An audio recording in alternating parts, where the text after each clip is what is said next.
अब जैसा कि हम आपको बता चुके हैं कि एक लैंग्वेज का कॉम्प्लीमेंट क्या होता है। लेट से आपको L1 कॉम्प्लीमेंट लेना है, या इसको आप इस तरीके से भी लिख सकते हैं। तो L1 कॉम्प्लीमेंट आपका हो जाएगा sigma closure minus L1। Sigma closure minus L1 आपका इसका कॉम्प्लीमेंट हो जाएगा। लेट से आपको एक लैंग्वेज है A power n B power n, और आपको इसका कॉम्प्लीमेंट लेना है power n B power n, और आपको इसका कॉम्प्लीमेंट लेना है। कॉम्प्लीमेंट क्या हो जाएगा, तो इसका कॉम्प्लीमेंट हो जाएगा सिग्मा क्लोजर माइनस, तो सिग्मा क्लोजर यहाँ पर क्या हो जाएगा, सिग्मा क्लोजर हो जाएगा A plus B closure minus ये एल है आपका A power n B power n। तो आप यहाँ पर ऐसा बोल सकते हैं कि वो सभी स्ट्रिंग्स आप इनमें से रिमूव कर देंगे, ठीक है ना। ए और बी से बनने वाली सभी स्ट्रिंग्स में से आप उन स्ट्रिंग्स को रिमूव कर देंगे जो कि इस फॉर्मेट में होंगी, ठीक है ना। तो उन सभी स्ट्रिंग्स को रिमूव करने के बाद आपको क्या मिलेगा, तो आप ऐसा बोल सकते हैं आपको यहाँ पर मिलेगा A power m B power n where m is not equal to n, ठीक है ना, जिसमें m और n आपके इक्वल नहीं होंगे। देखिए इसमें आपके वो स्ट्रिंग्स होंगी जिसमें number of a is equal to number of b, और a के बाद b आएगा, सॉरी हाँ a के बाद आपका b आ रहा होगा। तो आप ऐसा बोल सकते हैं कि वो सभी स्ट्रिंग्स जिसमें a के बाद b आ रहा है लेकिन number of a is not equal to number of b आपका वो इसके कॉम्प्लीमेंट में होंगी। यूनियन वो स्ट्रिंग्स भी यहाँ पर आ जाएंगी जिसमें b के बाद a आ रहा होगा, ठीक है ना। क्योंकि देखिए इसमें आपका a के बाद b आएगा, लेकिन इसका अगर आप कॉम्प्लीमेंट ले लेंगे तो रिमेनिंग स्ट्रिंग्स में b के बाद a भी आ सकता है, साथ में वो स्ट्रिंग्स आ जाएंगी जिसमें a के बाद b आ रहा है लेकिन वो दोनों इक्वल नहीं है। तो a के बाद b आ रहा है लेकिन वो दोनों इक्वल नहीं है। यूनियन वो सारी स्ट्रिंग्स जिसमें a b ना आकर के b आ रहा है, और b से पहले क्या हो सकता है, b से पहले a और b का कोई भी कॉम्बिनेशन हो सकता है, और b के बाद भी a और b का कोई भी कॉम्बिनेशन पॉसिबल है।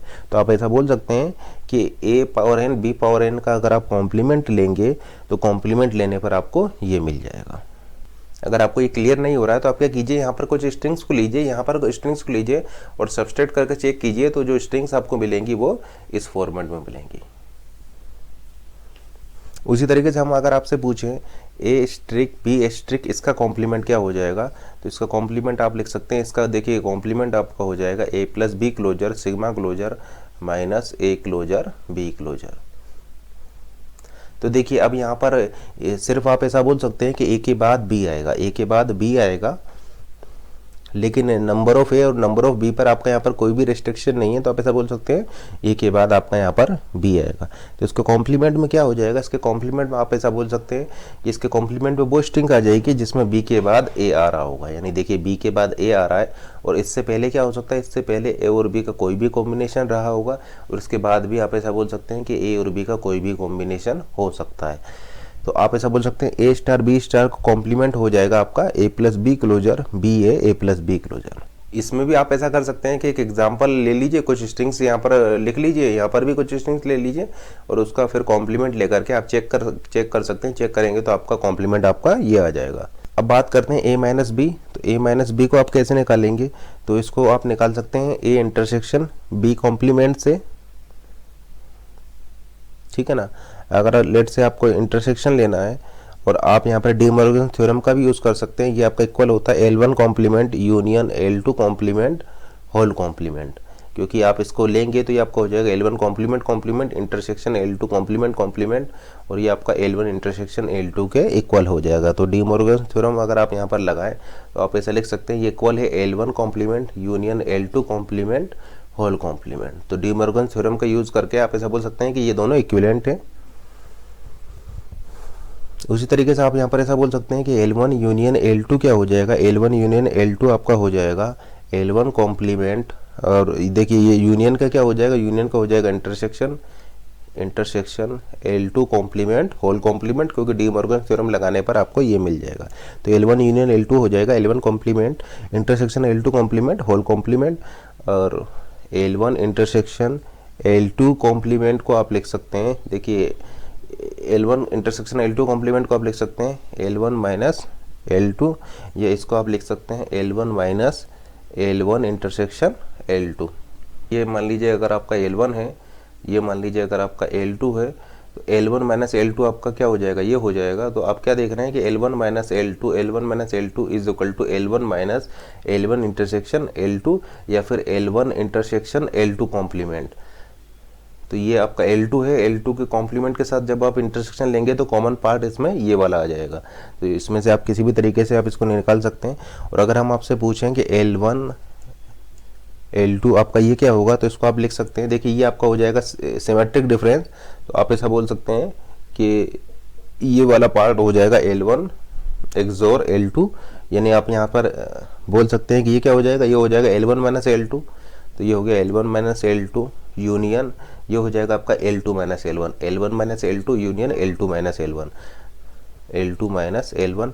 या फिर आप इसको लिख सकते हैं, इस तरीके से भी लिख सकते हैं, L1 union L2, L1 union L2 minus, और इस इंटरसेक्शन वाले पार्ट को आप रिमूव कर दीजिए, minus L1 intersection L2, L1 intersection L2। इस तरीके से भी आप लिख सकते हैं। तो या तो आप लिख सकते हैं L1 XOR L2 is equal to L1 minus L2 union L2 minus L1 is equal to, या फिर आप इस तरीके से भी लिख सकते हैं L1 union L2 minus L1 intersection L2। अगर आपको निकालना हो A asterisk B asterisk XOR A power n B power n, तो ये आप मुझे बता सकते हैं कि ये क्या हो जाएगा। तो देखिए अगर आप ये वाला फॉर्मूला लगाएं तो आप ऐसा बोल सकते हैं कि देखिए यहाँ पर जैसे कि आपको क्लियर हो रहा होगा, A power n B power n is a proper subset of A asterisk B asterisk, ठीक है ना। इसका मतलब आप ऐसा बोल सकते हैं कि चूंकि ये प्रॉपर सबसेट है, यानी A power n B power n minus A asterisk B asterisk, ये आपका क्या हो जाएगा, ये आपका फाई हो जाएगा, ठीक है ना, क्योंकि ये इसका प्रॉपर सबसेट है। या आपसे पूछें A power n B power n intersection A asterisk B asterisk, ये क्या हो जाएगा। अब ये चूंकि इसका प्रॉपर सबसेट है तो इंटरसेक्शन हो जाएगा A power n B power n, और यूनियन क्या हो जाएगा, तो A power n B power n union A star B star. देखिए प्रॉपर सबसेट है तो इसलिए आप ऐसा बोल सकते हैं ये हो जाएगा आपका A स्टार B स्टार। तो लेट से आप ये वाला लगा रहे हैं तो देखिए यूनियन क्या हो जाएगा, यूनियन हो जाएगा आपका A star B star minus intersection क्या हो जाएगा, इंटरसेक्शन हो जाएगा A power n B power n, यानी A स्टार B स्टार में से आप उन सभी स्ट्रिंग्स को रिमूव कर दीजिए जो कि आपका A power n B power n format में है। तो आपको स्ट्रिंग मिल जाएगा A power m B power n where m is not equal to n, where m is not equal to n। तो इसका आंसर आपका ये आ जाएगा। या आप यहाँ पर ये वाला फॉर्मूला भी लगा सकते हैं। अगर ये वाला फॉर्मूला लगाएंगे तो आप लिख सकते हैं L1 minus L2, L1 minus L2, तो L1 माइनस L2 आपको देखिए यही मिल जाएगा। या फिर आप ये वाला फॉर्मूला भी लगा सकते हैं। तो अगर आप लिख रहे हैं L1 माइनस L2, तो L1 माइनस L2 हो जाएगा A star B star minus A power n B power n union L2 minus L1, यानी L2 minus L1, L2 minus L1 क्या हुआ आपका, फाई होगा, ये हो जाएगा यूनियन फाई। और ये किसके इक्वल होगा, ये इसी के इक्वल हो जाएगा। तो आंसर आपका आ जाएगा A power n B power n where m is not equal to n। और अगर हम आपसे पूछें कि A power m B power n C power n intersection A power n B power n C power m, इन दोनों का intersection क्या होगा। देखिए यहाँ पर आप ऐसा बोल सकते हैं number of B is equal to number of C, यहाँ पर आप ऐसा बोल सकते हैं number of A is equal to number of B. और यहाँ पर ऑर्डरिंग इस तरीके से है कि ए के बाद बी आएगा, बी के बाद सी आएगा। तो A power M B power N C power N intersection A power N B power N C power M. तो आपका आंसर क्या होगा, आप ऐसा बोल सकते हैं इनका इंटरसेक्शन लेने पर आपको कुछ इस टाइप की स्ट्रिंग मिलेंगी, number of A is equal to number of B is equal to number of C, और ए के बाद बी आएगा और बी के बाद सी आएगा, यानी A power N B power N C power N, ये आपको आंसर मिल जाएगा।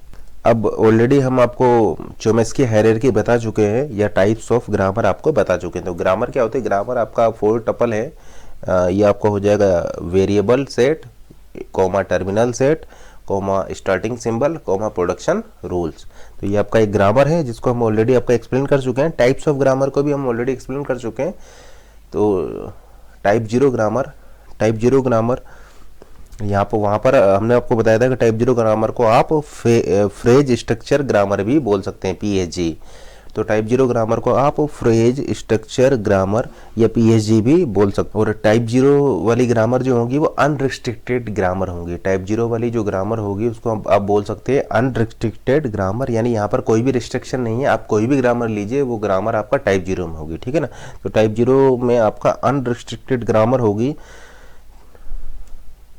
यानी यहाँ पर कोई भी रिस्ट्रिक्शन नहीं होगा, यानी आप कैसी भी ग्रामर ले लीजिए वो ग्रामर आपका टाइप 0 में होगी। यहाँ पर ऐसा बोल सकते हैं कि जो आपकी ग्रामर है उसमें जो भी प्रोडक्शंस होंगे वो प्रोडक्शन का जो फॉर्मेट होगा वो इस टाइप से हो सकता है, variable union terminal plus arrow variable union terminal closure.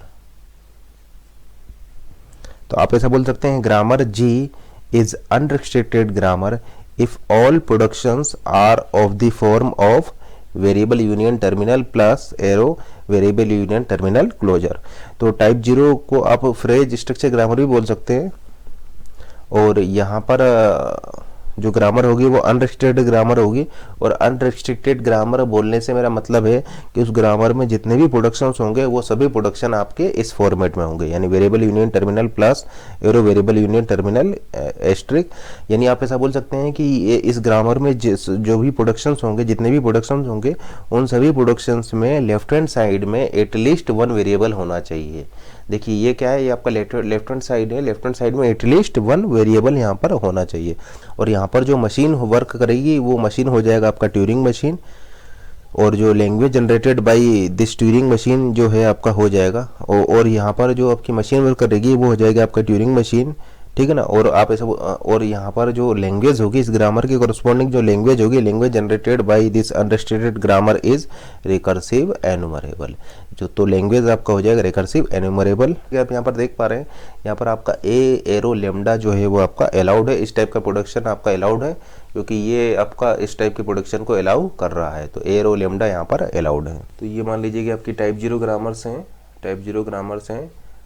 अब डिस्कस करते हैं टाइप 1 ग्रामर को। तो देखिए यहाँ पर जो आपके प्रोडक्शंस होंगे, यहाँ पर जो आपके प्रोडक्शंस होंगे वो आपका नॉन कॉन्ट्रैक्टिंग नेचर के होने चाहिए, नॉन कॉन्ट्रैक्टिंग नेचर का आपका प्रोडक्शन होना चाहिए। इसका मतलब आप ऐसा बोल सकते हैं कि टाइप 1 ग्रामर में जो प्रोडक्शंस होंगे, लेट से एक्स एरो वाई एक प्रोडक्शन है, तो वहाँ पर आपका ये नॉन कॉन्ट्रैक्टिंग होगा, ठीक है ना। इसका नेचर नॉन कॉन्ट्रैक्टिंग होगा, यानी आप ऐसा बोल सकते हैं mod of X is less than equal to mod of Y, यानी कॉन्ट्रैक्ट ये नहीं हो सकता है, या तो इसके इक्वल होगा या फिर इससे बड़ा होगा। यानी जो प्रोडक्शन आप लगाएंगे एक्स एरो वाई, वहाँ पर जो आपका जो नेचर होगा, प्रोडक्शंस का जो नेचर होगा वो नॉन कॉन्ट्रैक्टिंग टाइप का होगा। तो आप इसको नॉन कॉन्ट्रैक्टिंग ग्रामर भी बोल सकते हैं। तो टाइप 1 ग्रामर में जितने भी प्रोडक्शंस होंगे वो सारे प्रोडक्शंस आपकी इस कंडीशन को सेटिस्फाई कर रहे होंगे, तो आप वहाँ पर उसको बोल सकते हैं कि जो टाइप 1 वाली जो ग्रामर होगी उसको आप नॉन कॉन्ट्रैक्टिंग ग्रामर भी बोल सकते हैं, या इसको आप कॉन्टेक्स्ट सेंसिटिव ग्रामर भी बोल सकते हैं। और इसकी जो लैंग्वेज हो जाएगा, इस ग्रामर की जो लैंग्वेज होगी, टाइप 1 ग्रामर की जो लैंग्वेज होगी उसको हम बोलते हैं कॉन्टेक्स्ट सेंसिटिव लैंग्वेज। तो यहाँ पर कंडीशन केवल आपको ये वाली चेक करनी है। तो आप ऐसा बोल सकते हैं कि इस, और ये क्या, ये आपका एक कॉमन कंडीशन है, तो इसमें आपने एक एक्स्ट्रा कंडीशन और लगा दी है, इसमें आपने एक एक्स्ट्रा कंडीशन और लगा दी है कि आपका जो एक्स और वाई है वो नॉन कॉन्ट्रैक्टिंग नेचर के होने चाहिए, यानी ये वाली कंडीशन और सेटिस्फाई करनी चाहिए। तो आप ऐसा बोल सकते हैं कि कुछ ग्रामर होंगी जो कि इस कंडीशन को सेटिस्फाई करेंगी, लेकिन कुछ ग्रामर होंगी जो कि इस कंडीशन को सेटिस्फाई नहीं करेंगी। देखिए यहाँ पर आपकी सभी ग्रामर्स आ गई, उन सभी ग्रामर्स में से कुछ ग्रामर होंगी जो इस कंडीशन को सेटिस्फाई कर रही होंगी, तो टाइप 1 में आ जाएंगी। तो टाइप 1 में आने का मतलब है वो सभी ग्रामर्स जो इस नॉन कॉन्ट्रैक्टिंग वाली कंडीशन को सेटिस्फाई कर रही हैं, और जो सेटिस्फाई नहीं करेंगी वो आपका, वो ग्रामर्स आपका टाइप 0 तो होंगी लेकिन टाइप 1 नहीं होंगी, ठीक है ना। एक ऐसी ग्रामर जो इस कंडीशन को सेटिस्फाई कर रही है लेकिन इस कंडीशन को फेल कर रही है, वो आपका टाइप 0 तो होगी और टाइप 1 नहीं होगी, तो वो आपका यहाँ पर कहीं होगी। और एक ऐसी ग्रामर जो टाइप 1 की कंडीशन को सेटिस्फाई कर रही है, तो डेफिनेटली वो टाइप 0 की कंडीशन को भी सेटिस्फाई करेगी, और वो आपका यहाँ पर कहीं होगी। तो टाइप 1 की कंडीशन को सेटिस्फाई कर रही है तो डेफिनेटली वो टाइप 0 वाली कंडीशन को भी सेटिस्फाई करेगी। तो यहाँ पर जो आपका मशीन होगी उस मशीन को हम बोलेंगे LBA, लीनियर बाउंडेड ऑटोमेटा, और लैंग्वेज हो जाएगा आपका कॉन्टेक्स्ट सेंसिटिव लैंग्वेज। जैसा कि आप यहाँ पर देख पा रहे हैं, यहाँ पर आपका एरो लेमडा अलाउड नहीं है, एरो लेमडा अलाउड नहीं है, क्योंकि एरो लेमडा इस कंडीशन को फेल कर जा रहा है, ठीक है ना। देखिए मोड ऑफ ए आपका 1 हो जाएगा, मोड ऑफ लेमडा आपका 0 हो जाएगा। तो एरो लेमडा यहाँ पर अलाउड नहीं है, क्योंकि ये नॉन कॉन्ट्रैक्टिंग वाली कंडीशन को फेल कर जा रहा है, ठीक है ना। तो ये टाइप 1 की कंडीशन हो जाएगा, ये आपका टाइप 0 की कंडीशन है। तो टाइप 1 में हमेशा बोल सकते हैं grammar is said to be context sensitive, a grammar is said to be context sensitive if all production if all productions are of the form of X arrow Y, और यहाँ पर कंडीशन क्या है, कंडीशन आया है आपका mod of X is greater than equal to mod of X is less than equal to mod of Y, और where X और वाई क्या है, X comma Y belongs to variable union terminal plus. और जो आपका condition है वो इस कंडीशन को भी सेटिस्फाई ये करना चाहिए, यानी नॉन कॉन्ट्रैक्टिंग नेचर का ये होना चाहिए। तो इस ग्रामर को हम बोलेंगे यहाँ पर कॉन्टेक्स्ट सेंसिटिव ग्रामर, और लैंग्वेज हो जाएगा कॉन्टेक्स्ट सेंसिटिव लैंग्वेज, और मशीन जो वर्क करेगी वो मशीन हो जाएगा आपका लीनियर बाउंडेड ऑटोमेटा। अब एक ग्रामर हम लिख रहे हैं, लेट से हमने एक प्रोडक्शन लिखा है S A S small B, इस फॉर्मेट में है, वेरिएबल्स हैं यहाँ पर ए एस, टर्मिनल्स हैं स्मॉल बी स्मॉल ए। तो देखिए इस कंडीशन को इस फॉर्म में है, और आपका ये नॉन कॉन्ट्रैक्टिंग वाले कंडीशन को भी सेटिस्फाई कर रहा है। देखिए यहाँ पर 3 है और यहाँ मोड लेंगे तो आपका 4 है, यानी ये नॉन कॉन्ट्रैक्टिंग वाले कंडीशन को भी सेटिस्फाई कर रहा है। इसका मतलब ये टाइप 1 की कंडीशन को सेटिस्फाई कर रहा है। अब चूंकि आपका ये टाइप 1 को सेटिस्फाई कर रहा है तो डेफिनेटली आप चेक कर सकते हैं ये टाइप 0 की कंडीशन को भी सेटिस्फाई कर रहा है। तो ये आपका टाइप 1 की कंडीशन को सेटिस्फाई ये वाला प्रोडक्शन कर रहा है। एक और लिख रहे हैं ए एस ए, तो इसको भी आप चेक कर सकते हैं, ये भी आपका टाइप 1 की कंडीशन को सेटिस्फाई कर रहा है। टाइप 1 को कर रहा है तो ये आपका टाइप 0 वाली कंडीशन को भी सेटिस्फाई करेगा। फिर एक प्रोडक्शन लिख रहे हैं हम S A B arrow small A S. इसको देखिए, ये देखिए ये आपका टाइप 1 वाली कंडीशन को फेल कर जा रहा है। तो ये टाइप 1 वाली कंडीशन को फेल कर गया ये वाला प्रोडक्शन, लेकिन टाइप 0 वाली कंडीशन को ये सेटिस्फाई कर रहा है। तो अगर आपकी ग्रामर में ये 3 प्रोडक्शंस हों, आपकी ग्रामर में ये 3 प्रोडक्शंस हों, तो इस प्रोडक्शन की होने की वजह से, इस प्रोडक्शन के होने की वजह से आप ऐसा बोल सकते हैं कि ये ग्रामर टाइप 1 नहीं होगी। तो आप ऐसा बोल सकते हैं कि ये ग्रामर आपका टाइप 1 नहीं है, लेकिन ये ग्रामर आपका टाइप 0 होगी। तो given grammar is type 0 but not type 1 due to this production, क्योंकि ये प्रोडक्शन आपका टाइप 1 की कंडीशन को फेल कर जा रहा है। लेकिन लेट से अगर आपकी ग्रामर में केवल ये 2 प्रोडक्शन होते, तो फिर आपकी ग्रामर आपका टाइप 0 भी होती और टाइप 1 भी होती। 0 की कंडीशन को भी सेटिस्फाई करेगा, यानी ये तीनों प्रोडक्शंस आपके टाइप 0 की कंडीशन को सेटिस्फाई कर रहे हैं, लेकिन ये प्रोडक्शन आपका टाइप 1 की कंडीशन को फेल कर जा रहा है, इसलिए ये ग्रामर आपका टाइप 0 तो होगी लेकिन टाइप 1 नहीं होगी। टाइप 2 ग्रामर, तो टाइप 2 ग्रामर में आप ऐसा बोल सकते हैं कि एक ग्रामर आपका टाइप 0 में होगी। टाइप 2 ग्रामर को डिस्कस करते हैं, तो आप ऐसा बोल सकते हैं कि अगर एक ग्रामर टाइप 2 में है, तो वो टाइप 0 में भी होगी, वो ग्रामर आपका टाइप 1 में भी होगी, प्लस वहाँ पर आप जो कंडीशन चेक करेंगे या जो आपके प्रोडक्शंस होंगे वो प्रोडक्शंस इस फॉर्म में होना चाहिए, variable arrow variable union terminal closure. यानी एक ग्रामर आप बोलेंगे, एक ग्रामर आपका टाइप 2 फॉर्म में है, एक ग्रामर आपका टाइप 2 होगी अगर उस ग्रामर में जितने भी प्रोडक्शंस होंगे उन सभी प्रोडक्शंस की जो फॉर्म है वो आपका V arrow variable union terminal closure हो। ठीक है ना, तो उस ग्रामर को आप बोलेंगे टाइप 2 ग्रामर, या इस ग्रामर को आप बोल सकते हैं कॉन्टेक्स्ट फ्री ग्रामर। तो टाइप 2 ग्रामर को आप कॉन्टेक्स्ट फ्री ग्रामर भी बोल सकते हैं। और यहाँ पर जो लैंग्वेज हो जाएगा उस लैंग्वेज को हम बोलेंगे कॉन्टेक्स्ट फ्री लैंग्वेज, और जो मशीन होगी उस मशीन को हम बोलेंगे पीडीए पुश डाउन ऑटोमेटा। तो मशीन हो जाएगा पुश डाउन ऑटोमेटा, लैंग्वेज होगी सीएफएल कॉन्टेक्स्ट फ्री लैंग्वेज, और ग्रामर हो जाएगा आपका सीएफजी कॉन्टेक्स्ट फ्री ग्रामर। और एक ग्रामर अगर टाइप 2 में है तो वो टाइप 1 में भी होगी और टाइप 0 में भी होगी। इसका मतलब आप ऐसा बोल सकते हैं कि लेट से ये आपका हो गया, ये आपका हो गया टाइप 2, क्योंकि अगर एक ग्रामर टाइप 2 में होगी, तो एक ग्रामर अगर आपका टाइप 2 में होगी तो वहाँ पर जो प्रोडक्शंस होंगे वो इस फॉर्म में होंगे, variable arrow variable union terminal closure, productions होंगे वो इस फॉर्म में होंगे। तो अगर उस ग्रामर के सभी प्रोडक्शंस इसको सेटिस्फाई कर रहे हैं तो डेफिनेटली वो इसको भी सेटिस्फाई करेंगे और वो इसको भी सेटिस्फाई करेंगे। केवल एक एक्सेप्शन है यहाँ पर, वो एक्सेप्शन है आपका एरो लेमडा को हम यहाँ पर कंसीडर नहीं कर रहे हैं। तो इस एक्सेप्शन को छोड़ करके बाकी अगर मान लीजिए कि आपके सभी प्रोडक्शंस अगर इस फॉर्म को सेटिस्फाई कर रहे हैं तो वो डेफिनेटली इस वाली कंडीशन को भी सेटिस्फाई करेंगे और डेफिनेटली इस वाली कंडीशन को भी सेटिस्फाई करेंगे। इसका मतलब हम ऐसा बोल सकते हैं कि अगर एक ग्रामर टाइप 2 में होगी तो टाइप 1 में भी होगी, टाइप 0 में भी होगी। अगर एक ग्रामर टाइप 2 में है तो टाइप 1 में भी होगी, टाइप 0 में भी होगी। ये जो प्रोडक्शन है उस प्रोडक्शन का आपका लेफ्ट कॉन्टेक्स्ट भी नहीं है और इसका राइट कॉन्टेक्स्ट भी नहीं है। यानी देखिए लेफ्ट कॉन्टेक्स्ट भी इसका लैम्डा है, राइट कॉन्टेक्स्ट भी इसका लैम्डा है, इसलिए हमने इसको बोला है कॉन्टेक्स्ट फ्री ग्रामर। यानी इसमें जितने भी प्रोडक्शंस होंगे उन सभी प्रोडक्शंस का कॉन्टेक्स्ट यहाँ पर फ्री होगा, लेफ्ट कॉन्टेक्स्ट भी नहीं होगा और राइट कॉन्टेक्स्ट भी नहीं होगा। यानी आप ऐसा बोल सकते हैं only one variable in the context free grammar is left hand side. यानी प्रोडक्शंस में लेफ्ट हैंड साइड में केवल वन वेरिएबल होगा, only one variable in the left hand side of the production, ठीक है ना, only one variable in the left hand side of the productions. तो इस टाइप की ग्रामर को आप बोलेंगे टाइप 2 ग्रामर या context free grammar. Type 3 grammar को, तो टाइप 3 ग्रामर को आप रेगुलर ग्रामर भी बोल सकते हैं, टाइप 3 ग्रामर को आप रेगुलर ग्रामर भी बोल सकते हैं, या आप इसको फाइनाइट स्टेट ग्रामर भी बोल सकते हैं। और यहाँ पर जो लैंग्वेज हो जाएगा वो उस लैंग्वेज को हम बोलेंगे फाइनाइट स्टेट लैंग्वेज, ठीक है ना। तो टाइप 3 ग्रामर को आप रेगुलर ग्रामर भी बोल सकते हैं, फाइनाइट स्टेट ग्रामर भी बोल सकते हैं, और जो लैंग्वेज हो जाएगा वो लैंग्वेज हो जाएगा रेगुलर लैंग्वेज या आप इसको बोल सकते हैं फाइनाइट स्टेट लैंग्वेज। और यहाँ पर जो मशीन हो जाएगी, मशीन को हम बोलेंगे फाइनाइट ऑटोमेटा, ठीक है ना, मशीन हो जाएगी आपका फाइनाइट ऑटोमेटा।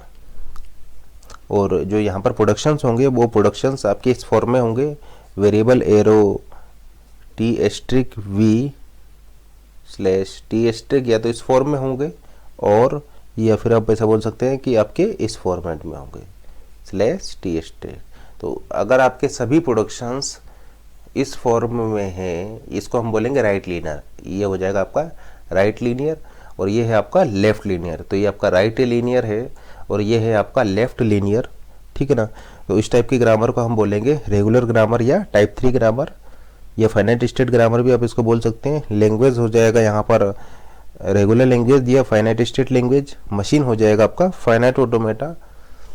और जो भी उस ग्रामर में जितने भी प्रोडक्शंस होंगे उन सभी प्रोडक्शंस की फॉर्म या तो ये होगी, फर्स्ट होगी, केवल फर्स्ट, ओनली फर्स्ट, या फिर ओनली सेकेंड। और ये है, इसको हम बोलेंगे राइट लीनियर ग्रामर, क्योंकि आपका ये वेरिएबल जो है ये राइट हैंड साइड में है, तो राइट लीनियर ग्रामर। और ये है आपका लेफ्ट लीनियर ग्रामर, ठीक है ना। तो हम यहाँ पर ऐसा बोल सकते हैं regular grammar is one that is either right linear और left linear. A regular grammar is one that is either right linear और left linear but not both. यानी अगर आपकी जो ग्रामर है वो राइट लीनियर है तो वो एक रेगुलर ग्रामर होगी, अगर आपकी ग्रामर लेफ्ट लीनियर है तो वो एक रेगुलर ग्रामर होगी, ठीक है ना। लेकिन यहाँ पर इसका कॉम्बिनेशन नहीं हो सकता। यानी आप ऐसा बोल सकते हैं कि एक लेफ्ट लीनियर ग्रामर आपका एक रेगुलर ग्रामर है, एक राइट लीनियर ग्रामर भी आपका रेगुलर ग्रामर है, लेकिन इसका कॉम्बिनेशन नहीं होना चाहिए। तो हमने यहाँ पर वर्ड यूज किया है आइदर राइट लीनियर और left linear but not both. तो यहाँ पर आप ये भी लिख सकते हैं, या आप राइट लीनियर के लिए इस टाइप का भी कॉन्सेप्ट यूज कर सकते हैं, V arrow T V slash T. और ये ऑलरेडी हम आपको बता चुके हैं कि इस फॉर्म में अगर आपका है तो आप इस फॉर्म से इस फॉर्म में किस तरीके से कन्वर्ट करेंगे। तो ये है आपका right linear grammar, variable arrow terminal variable slash terminal. और या फिर आप लेफ्ट लीनियर को इस तरीके से भी लिख सकते हैं, वेरिएबल एरो, ये लेफ्ट लीनियर को हम लिख रहे हैं वेरिएबल टर्मिनल स्लैश टर्मिनल। और ये ऑलरेडी हम बता चुके हैं कि इस फॉर्म के प्रोडक्शंस को आप इस फॉर्म में किस तरीके से कन्वर्ट करेंगे। तो इस ग्रामर को हम बोलेंगे राइट लीनियर ग्रामर, और ये ग्रामर है आपका लेफ्ट लीनियर ग्रामर। बोल सकते हैं ए regular grammar is one that is either right linear और लेफ्ट। आपका एक रेगुलर ग्रामर है क्योंकि ये आपका राइट लीनियर है, ये आपका राइट लीनियर है। बी स्मॉल ए या B arrow B small B slash B, ये आपका एक रेगुलर ग्रामर होगी क्योंकि ये आपका लेफ्ट लीनियर है, ठीक है ना। ये ग्रामर आपका लेफ्ट लीनियर ग्रामर है इसलिए आपका रेगुलर ग्रामर होगी। ये आपका राइट लीनियर ग्रामर है इसलिए एक रेगुलर ग्रामर होगी। लेकिन यहाँ पर कॉम्बिनेशन नहीं हो सकता। यानी अगर आपने ये प्रोडक्शन लिख दिया तो अब ये आपका लेफ्ट लीनियर नहीं है क्योंकि यहाँ पर ये वाला प्रोडक्शन है, और ये ग्रामर आपका राइट लीनियर नहीं है क्योंकि यहाँ पर ये वाला प्रोडक्शन है। आप ऐसा बोल सकते हैं ये ग्रामर लेफ्ट लीनियर नहीं होगी। राइट लीनियर क्यों नहीं है? क्योंकि यहाँ पर ये वाला प्रोडक्शन है, तो इस प्रोडक्शन की वजह से ये राइट लीनियर नहीं है, इस प्रोडक्शन की वजह से ये लेफ्ट लीनियर नहीं है। तो हम ऐसा बोल सकते हैं कि ये ग्रामर आपका लेफ्ट लीनियर भी नहीं है और ये ग्रामर आपका राइट लीनियर भी नहीं है क्योंकि ये इन दोनों का कॉम्बिनेशन है। तो आप ऐसा बोल सकते हैं कि ये कौन सी ग्रामर हो जाएगा? ये आपका हो जाएगा लीनियर ग्रामर, ये आपका हो जाएगा लीनियर ग्रामर। तो हम ऐसा बोल सकते हैं कि ये आपका एक टाइप 3 ग्रामर नहीं होगी। तो क्योंकि हमने बोला है type 3 grammar is either right linear और left linear but not both, यानी कॉम्बिनेशन नहीं हो सकता। तो अगर आप लेफ्ट और राइट को कॉम्बिनेशन लिख रहे हैं तो वो फिर आपका टाइप 3 ग्रामर नहीं होगी। या आपने अगर मोर देन वन वेरिएबल यहाँ पर यूज़ कर ली है, let say small B capital B small B, तो भी वो आपका लेफ्ट लीनियर, तो भी आपका वो लेफ्ट लीनियर की कंडीशन को फेल कर जाएगी और राइट लीनियर की कंडीशन को भी फेल कर जाएगा। तो ये आपका लीनियर ग्रामर है, तो ये आपका लीनियर ग्रामर होगी, लेकिन ये आपका लेफ्ट लीनियर या राइट लीनियर नहीं है, क्योंकि देखिए राइट लीनियर की कंडीशन को ये फेल कर रहा है और ये आपका लेफ्ट लीनियर वाली कंडीशन को भी फेल कर रहा है। तो ये जो ग्रामर है आपका, ये टाइप 3 ग्रामर नहीं होगी। होता ए arrow small A small A small A capital B, तो देखिए इसको इस फॉर्म में आप कैसे कन्वर्ट करते हैं, तो इस फॉर्म में देखिए आपका ऐसे कन्वर्ट हो जाता है A arrow small A, let say इसको मान लीजिए आप ए डैश मान लीजिए, A dash arrow small A double dash, ठीक है ना। और फिर आप यहाँ पर लिख सकते थे A double dash arrow small A capital B. तो आप ऐसा बोल सकते हैं कि इस फॉर्म का जो प्रोडक्शन है उसको आप इजीली इस फॉर्म में कन्वर्ट इस तरीके से कर सकते हैं। तो इसलिए हमने बोला है कि या तो आप इसको लिखिए या इसको लिखिए, दोनों एक ही बात है, क्योंकि इसको आप इसमें इस तरीके से कन्वर्ट कर सकते हैं। तो ये भी आपका राइट लीनियर है और ये भी आपका राइट लीनियर है, ये आपका लेफ्ट लीनियर है और ये भी आपका लेफ्ट लीनियर है, क्योंकि इन दोनों को आप इजीली एक दूसरे में कन्वर्ट कर सकते हैं। तो टाइप 3 ग्रामर क्या हो जाएंगी, ये आपका टाइप 3 ग्रामर हो जाएंगी, जो कि इस कंडीशन को सेटिस्फाई कर रही होंगी। क्योंकि देखिए अगर आपका एक प्रोडक्शन इस कंडीशन को सेटिस्फाई कर रहा है, अगर आपका एक प्रोडक्शन इस टाइप 3 वाली कंडीशन को सेटिस्फाई कर रहा है, तो डेफिनेटली वो टाइप 2 वाली कंडीशन को भी सेटिस्फाई करेगा, क्योंकि टाइप 3 और टाइप 2 में हमने लेफ्ट हैंड साइड पर कोई रिस्ट्रिक्शन नहीं लगाया। देखिए लेफ्ट हैंड साइड पर केवल आपका वेरिएबल है, राइट हैंड साइड पर रिस्ट्रिक्शन लगाया। यहाँ पर वेरिएबल और टर्मिनल का कोई भी कॉम्बिनेशन आ सकता है, यानी दो वेरिएबल यहाँ पर अलाउड हैं, दो वेरिएबल्स आपके यहाँ पर अलाउड है, लेकिन यहाँ पर दो वेरिएबल्स अलाउड नहीं है। साथ के साथ वेरिएबल या तो राइट साइड में होगा या वेरिएबल्स आपका केवल और केवल लेफ्ट साइड में होगा, यानी या तो राइट लीनियर होगा या फिर लेफ्ट लीनियर होगा। तो हम ऐसा बोल सकते हैं अगर कोई प्रोडक्शन इस कंडीशन को सेटिस्फाई कर रहा है तो डेफिनेटली इस वाली कंडीशन को भी सेटिस्फाई करेगा, और अगर एक प्रोडक्शन इस कंडीशन को सेटिस्फाई कर रहा है तो डेफिनेटली इसको भी करेगा, और अगर एक प्रोडक्शन इस कंडीशन को भी सेटिस्फाई कर रहा है तो इसको भी करेगा। इसका मतलब अगर एक ग्रामर टाइप 3 है तो वो टाइप 2 भी होगी, वो ग्रामर टाइप 1 भी होगी, और वो ग्रामर आपका टाइप 0 भी होगी। तो हम ऐसा बोल सकते हैं आपका टाइप 3 है तो वो ग्रामर डेफिनेटली टाइप 2 भी होगी, वो ग्रामर आपका टाइप 1 भी होगी, और वो ग्रामर आपका टाइप 0 भी होगी। या अगर आप नेगेशन लें, अगर एक ग्रामर टाइप 0 नहीं है तो वो ग्रामर आपका टाइप 1 नहीं होगी, वो ग्रामर आपका टाइप 2 भी नहीं होगी, और वो ग्रामर आपका टाइप 3 भी नहीं होगी। या आप इस डायग्राम से समझ सकते हैं, अगर एक ग्रामर टाइप 2 है लेकिन टाइप 3 नहीं है तो वो ग्रामर कहाँ होगी, वो ग्रामर आपका यहाँ पर कहीं होगी। तो यहाँ पर जो ग्रामर होगी वो टाइप 2 होगी लेकिन टाइप 3 नहीं होगी। अब चूंकि ग्रामर आपका टाइप 2 है तो वो टाइप 1 भी होगी और टाइप 0 भी होगी। या फिर लेट से आपने ग्रामर लिया हुआ है, ये ग्रामर आपका टाइप 1 है लेकिन टाइप 2 नहीं है, ये ग्रामर आपने यहाँ पर लिया हुआ है जो कि टाइप 1 है और टाइप 2 नहीं है। तो ये ग्रामर जो है वो चूँकि आपका टाइप 1 है इसलिए टाइप 0 भी होगी। अब ये ग्रामर चूँकि आपका टाइप 1 है इसलिए टाइप 0 भी होगी। ये ग्रामर चूँकि आपका टाइप 2 नहीं है इसलिए टाइप 3 भी नहीं होगी। तो आप ऐसा बोल सकते हैं टाइप 1 बट नॉट टाइप 2। ये ग्रामर जो हो जाएगी टाइप 1 बट नॉट टाइप 2। तो ये टाइप 2 नहीं है तो टाइप 3 भी नहीं होगी। अब चूंकि ये टाइप 1 है तो ये आपका टाइप 0 भी होगी। तो टाइप 1 बट नॉट टाइप 2। जैसे कि आप यहाँ पर देख पा रहे हैं ए एरो लेमडा यहाँ पर अलाउड है, तो ए एरो लेमडा आपका यहाँ पर अलाउड है। यहाँ से आप इसको ड्राइव कर सकते हैं, वेरिएबल एरो टी क्लोजर, तो आपका ए एरो लेमडा यहाँ पर अलाउड है। ए एरो लेमडा आपका यहाँ पर भी अलाउड है और ए एरो लेमडा आपका यहाँ पर भी अलाउड है, लेकिन यहाँ पर ए एरो लेमडा आपका अलाउड नहीं है।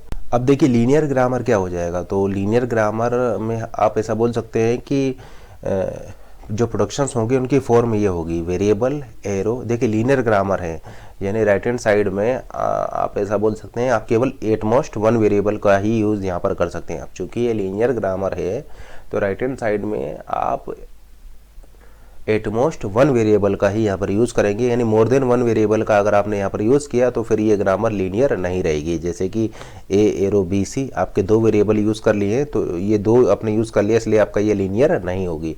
तो प्रोडक्शन आपका इस टाइप के हो सकते हैं टी एस्ट्रिक वी या वी टी एस्ट्रिक या केवल टी एस्ट्रिक या T asterisk V T asterisk.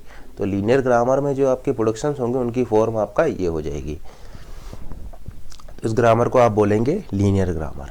तो जैसा कि आप यहाँ पर देख पा रहे हैं कि अगर एक ग्रामर लेफ्ट लीनियर है तो डेफिनेटली वो लीनियर ग्रामर भी होगी। यानी अगर एक ग्रामर लेफ्ट लीनियर की कंडीशन को सेटिस्फाई कर रही है तो वो ग्रामर आपका लीनियर ग्रामर की कंडीशन को भी सेटिस्फाई करेगी। या आप ऐसा बोल सकते हैं कि ये लेफ्ट लीनियर ग्रामर का मतलब क्या है, रेगुलर ग्रामर या टाइप 3 ग्रामर, या आप इसको राइट लीनियर भी बोल सकते हैं। तो type 3 grammar is one that is either right linear और लेफ्ट लीनियर। तो एक ऐसी ग्रामर है जो कि लेफ्ट लीनियर है, केवल लेफ्ट लीनियर है, वो आपका टाइप 3 होगी। और लीनियर ग्रामर क्या होगी, ये आपकी लीनियर ग्रामर होगी। इसका मतलब ऐसा हो सकता है कि एक ग्रामर लीनियर ग्रामर हो लेकिन टाइप 3 ना हो, लेकिन अगर एक ग्रामर टाइप 3 है तो डेफिनेटली वो लीनियर ग्रामर भी होगी, क्योंकि ये लीनियर ग्रामर की कंडीशन है। फिर हमने आपको ये बताया था कि अगर एक ग्रामर आपका केवल लेफ्ट लीनियर है तो आप उसको इजीली केवल राइट लीनियर वाली ग्रामर में फॉर्म में कन्वर्ट कर सकते हैं, ठीक है ना। तो इसलिए हमने यहाँ पर बोला है कि type 3 grammar is one that is either right linear और लेफ्ट लीनियर, क्योंकि आप सभी राइट लीनियर ग्रामर्स को लेफ्ट लीनियर ग्रामर्स में कन्वर्ट कर सकते हैं, या फिर आप ऐसा बोल सकते हैं कि आप सभी लेफ्ट लीनियर ग्रामर्स को राइट लीनियर ग्रामर्स में कन्वर्ट कर सकते हैं। तो लेफ्ट लीनियर ग्रामर में आपके प्रोडक्शंस की फॉर्म जो हो जाएगा, देखिए लीनियरिटी जो होगी वो लेफ्ट हैंड साइड से होगी। तो आप ऐसा बोल सकते हैं V*T/T*, ये आपका लेफ्ट लीनियर ग्रामर है। और राइट लीनियर ग्रामर में आपका जो लीनियरिटी है वो राइट हैंड साइड से होगी, तो ये आपका राइट लीनियर ग्रामर है। तो ये देखिए लेफ्ट लीनियर ग्रामर, ये है आपका राइट लीनियर ग्रामर। तो आप ऐसा बोल सकते हैं कि आप लेफ्ट लीनियर ग्रामर को राइट लीनियर ग्रामर में कन्वर्ट कर सकते हैं, या आप सभी राइट लीनियर ग्रामर्स को लेफ्ट लीनियर ग्रामर्स में कन्वर्ट कर सकते हैं। यानी कन्वर्जन प्रोसीजर चूँकि एग्जिस्ट करता है, तो इसलिए हमने बोला है कि type 3 grammar is one that is either left linear और राइट लीनियर। लेकिन आप जैसे कि यहाँ पर देख पा रहे हैं कि अगर एक ग्रामर लेफ्ट लीनियर है तो डेफिनेटली वो लीनियर वाली ग्रामर वाली कंडीशन को भी सेटिस्फाई करेगा, या एक ग्रामर आपका राइट लीनियर है तो डेफिनेटली वो लीनियर ग्रामर की कंडीशन को भी सेटिस्फाई कर रहा है। जैसे कि आपने एक प्रोडक्शन लिखा है A capital A slash small a, ये आपका कौन सा हो जाएगा, ये ग्रामर आपका हो जाएगा राइट लीनियर। ये ग्रामर है आपका राइट लीनियर। अब चूंकि ये ग्रामर राइट लीनियर है तो ये देखिए लीनियर ग्रामर की भी कंडीशन को भी सेटिस्फाई कर रहा है। लेकिन ऐसा हो सकता है कि एक ग्रामर आपका लीनियर हो, लेट से आपने लिया है small a capital A small b, एक ग्रामर आपका लीनियर हो लेकिन वो आपका टाइप 3 की कंडीशन को फेल कर जाए। क्योंकि देखिए ये ग्रामर आपका लीनियर है लेकिन ये ग्रामर आपका टाइप 3 नहीं है, क्योंकि ये प्रोडक्शन ना तो आपका लेफ्ट लीनियर वाली कंडीशन को सेटिस्फाई कर रहा है और ना ही ये प्रोडक्शन आपका राइट लीनियर वाली कंडीशन को सेटिस्फाई कर रहा है। इसका मतलब ये जो प्रोडक्शन है ये आपका टाइप 3 होगा, ये आपका प्रोडक्शन लीनियर होगा लेकिन टाइप 3 नहीं होगा। तो ये इस टाइप के जो ग्रामर होगी वो आपका यहाँ पर कहीं एग्जिस्ट करेगी। तो आप ऐसा बोल सकते हैं कि अगर एक ग्रामर एक टाइप 3 है तो डेफिनेटली वो लीनियर ग्रामर भी होगी, लेकिन ऐसा हो सकता है कि एक ग्रामर आपका लीनियर तो हो लेकिन टाइप 3 ना हो। और अगर एक ग्रामर लीनियर नहीं है तो वो टाइप 3 भी नहीं होगी। तो आप ऐसा बोल सकते हैं टाइप 3 इम्प्लाइज लीनियर ग्रामर, या फिर अगर एक ग्रामर लीनियर नहीं है तो वो आपका टाइप 3 भी नहीं होगी। एक और स्टेटमेंट हम डिस्कस कर रहे हैं। लेट से जो आपको एक स्टेटमेंट गिवन है LM complement is equal to LM complement. इसका क्या मतलब है, देखिए LM का क्या मतलब होता है। LM का मतलब होता है language generated by machine M, और LM कॉम्प्लीमेंट क्या हो जाएगा, language generated by machine complement. अब मशीन का कॉम्प्लीमेंट आप कैसे लेते हैं ये हम ऑलरेडी आपको बता चुके हैं कि एक मशीन का कॉम्प्लीमेंट आप ऐसे ले सकते हैं कि अगर आप फाइनल को नॉन फाइनल और नॉन फाइनल को फाइनल कर दें तो आपको उस मशीन का कॉम्प्लीमेंट मिल जाएगा। यानी आपके पास एक मशीन है, उस मशीन में अगर आप फाइनल स्टेट्स को नॉन फाइनल और नॉन फाइनल स्टेट्स को फाइनल कर देंगे तो आपको उस मशीन का कॉम्प्लीमेंट मिल जाएगा। तो यहाँ पर स्टेटमेंट क्या है कि language of this complemented machine is equal to language of machine M complement. यानी आप ऐसा बोल सकते हैं कि ये आपका किसके इक्वल हो जाएगा, ये इक्वल हो जाएगा देखिए सिग्मा स्ट्रेक माइनस LM। तो क्या आप मुझे बता सकते हैं कि यहाँ पर वो मशीन क्या होगी, वो मशीन M जो होगी वो DFA होगी, या मशीन M जो होगी वो NFA होगी, या मशीन M DFA NFA दोनों हो सकती है। तो इस केस में आप ऐसा बोल सकते हैं कि आपका आंसर होगा कि वो मशीन DFA होगी, वो मशीन आपका DFA होगी। क्योंकि ये हम ऑलरेडी आपको बता चुके हैं कि NFA के केस में जो ट्रांजिशन फंक्शन होता है वो आपका कंप्लीट नहीं होता है। देखिए DFA में आपका ट्रांजिशन फंक्शन कंप्लीट होगा, लेकिन NFA में आपका ट्रांजिशन फंक्शन कंप्लीट नहीं होता है। तो आप ऐसा बोल सकते हैं कि ये जो फाइनल को नॉन फाइनल और नॉन फाइनल को फाइनल कर रहे हैं आप, तो ये आपको लैंग्वेज कॉम्प्लीमेंट देगा सिर्फ और सिर्फ DFA के केस में। NFA केस में आपको लैंग्वेज कॉम्प्लीमेंट मिल भी सकता है और नहीं भी मिल सकता है, क्योंकि DFA का ट्रांजिशन फंक्शन आपका कंप्लीट होता है, लेकिन NFA का ट्रांजिशन फंक्शन आपका कंप्लीट नहीं होता है। इसलिए मशीन आपका DFA होना चाहिए, ताकि वो सभी पॉसिबिलिटी को आपका कवर कर रही होगी, ताकि आप फाइनल को नॉन फाइनल और नॉन फाइनल को फाइनल करें, और उस केस में आपको लैंग्वेज का कॉम्प्लीमेंट मिल पाए। ठीक है ना। तो NFA केस में हम श्योर नहीं है, NFA के केस में आपको लैंग्वेज कॉम्प्लीमेंट मिल भी सकता है और नहीं भी मिल सकता है, लेकिन DFA के केस में आपको 100% अगर आप मशीन का कॉम्प्लीमेंट ले रहे हैं, यानी अगर आप एक DFA का कॉम्प्लीमेंट ले रहे हैं, तो कॉम्प्लीमेंटेड मशीन की जो लैंग्वेज होगी, अगर आप एक DFA का कॉम्प्लीमेंट ले रहे हैं तो कॉम्प्लीमेंटेड मशीन की जो लैंग्वेज होगी वो इक्वल होगी उस प्रीवियस मशीन की लैंग्वेज के कॉम्प्लीमेंट के, उस प्रीवियस मशीन की लैंग्वेज के कॉम्प्लीमेंट के। हैं कि अगर आपको किसी लैंग्वेज का कॉम्प्लीमेंट निकालना है, आपको किसी लैंग्वेज का कॉम्प्लीमेंट निकालना है, किसी भी रेगुलर लैंग्वेज का कॉम्प्लीमेंट निकालना है, तो आप उस रेगुलर लैंग्वेज के करस्पॉन्डिंग एक DFA ड्रॉ कर लीजिए, और फिर फाइनल को नॉन फाइनल और नॉन फाइनल को फाइनल करके उस न्यू DFA के लिए लैंग्वेज लिख दीजिए, तो आपको उस लैंग्वेज का कॉम्प्लीमेंट मिल जाए। मान लीजिए आपको इस लैंग्वेज का कॉम्प्लीमेंट निकालना है, A+B ऐस्ट्रिक, इस लैंग्वेज का आपको कॉम्प्लीमेंट निकालना है। तो आप क्या करेंगे, इसके लिए एक DFA बनाइए। देखिए NFA नहीं बनाएंगे, क्योंकि NFA के केस में आपको आंसर मिल भी सकता है और आपको आंसर नहीं भी मिल सकता है, क्योंकि NFA का ट्रांजिशन फंक्शन कंप्लीट नहीं होता है। इसलिए आपको जो मशीन M यहाँ पर लेनी पड़ेगी वो सिर्फ और सिर्फ DFA लेना होगा। तो अब DFA के लिए बनाएंगे, तो DFA के लिए देखिए मशीन किस तरीके से बना सकते हैं। स्टार्टिंग स्टेट से स्टार्ट कीजिए। ये आपका हो जाएगा सिंबल A, और सिंबल A को प्रोसेस करने के बाद में आपको A और B का कोई भी कॉम्बिनेशन आपको एक्सेप्ट करना होगा, यानी ये मशीन हो जाएगा आपका A+B क्लोजर। अब देखिए यहाँ पर B के लिए ट्रांजिशन मिसिंग है, तो आपको B के लिए यहाँ पर ट्रैप स्टेट लेनी होगी। तो ये ट्रैप स्टेट मैंने बनाया है, और यहाँ पर फिर A और B के लिए भी मैं इस तरीके से मूव यहाँ पर डिफाइन कर दूंगा। तो ये मेरा एक DFA हो जाएगा, ये DFA भी है और एक NFA भी है। तो जैसे कि आप देख पा रहे हैं, इस स्टेट पर A और B दोनों के लिए मूव डिफाइन है, इस वाली स्टेट पर भी A और B दोनों के लिए मूव डिफाइन है, इस वाली स्टेट पर भी A और B दोनों के लिए मूव डिफाइन है। तो यहाँ पर ट्रांजिशन फंक्शन मेरा कंप्लीट है, या ये मशीन जो है मेरा वो एक DFA है। अब देखिए मशीन का मैं कॉम्प्लीमेंट ले रहा हूँ। कॉम्प्लीमेंट लेने से मेरा मतलब है यहाँ पर फाइनल को नॉन फाइनल और नॉन फाइनल को फाइनल करने से।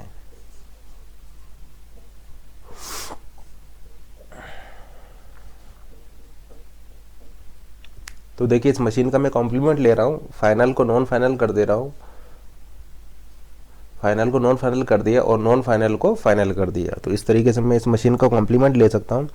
अब इस मशीन की लैंग्वेज क्या हो जाएगा, इस कॉम्प्लीमेंटेड मशीन, देखिए इस मशीन की लैंग्वेज थी LM, और वो थी मेरी किसके इक्वल, A+B ऐस्ट्रिक के इक्वल। ठीक है ना। ये मशीन मेरी है M, और इसकी लैंग्वेज आपका ये है। ये हो गई मेरी कॉम्प्लीमेंटेड मशीन, और इस कॉम्प्लीमेंटेड मशीन की लैंग्वेज हो जाएगा, language of this complemented machine is equal to, देखिए ये लेमडा को एक्सेप्ट कर रहा है, लेमडा प्लस, और ये एक्सेप्ट कर रहा है B A+B ऐस्ट्रिक, और ये किसके इक्वल होगा, ये इक्वल हो जाएगा आपका लैंग्वेज कॉम्प्लीमेंटेड के। यानी आप ऐसा बोल सकते हैं कि ये इसके कॉम्प्लीमेंटेड के इक्वल होगा, यानी language of this machine complement के इक्वल होगा। तो अगर आपको इस लैंग्वेज का कॉम्प्लीमेंट निकालना है, तो इस लैंग्वेज का कॉम्प्लीमेंट आपका हो जाएगा lambda plus B A+B asterisk, या इसको आप लिख सकते हैं सिग्मा क्लोजर। सिग्मा क्लोजर यहाँ पर क्या हो जाएगा, वो आपका हो जाएगा A+B closure minus A into A+B closure. तो यहाँ पर आपने क्या चीज़ नोट की कि जो मशीन M है वो आपका DFA होना चाहिए। और देखिए दो मशीन्स को आप इक्विवेलेंट बोलेंगे, M1 machine is equivalent to M2 machine if and only if language of this machine M1 is equal to language of this machine M2। तो आप ऐसा बोल सकते हैं कि दो मशीन्स इक्विवेलेंट होंगी अगर वो इस कंडीशन को सेटिस्फाई कर रही होंगी तो। और देखिए एक लैंग्वेज के लिए आपकी मोर देन वन मशीन्स भी हो सकती है। तो हो सकता है कि एक सेम लैंग्वेज के लिए आपके पास मोर देन वन मशीन्स हों, लेकिन वो सारी मशीन्स की लैंग्वेज चूंकि सेम है तो ये सारी मशीन्स आपकी क्या हो जाएंगी, इक्विवेलेंट हो जाएंगी।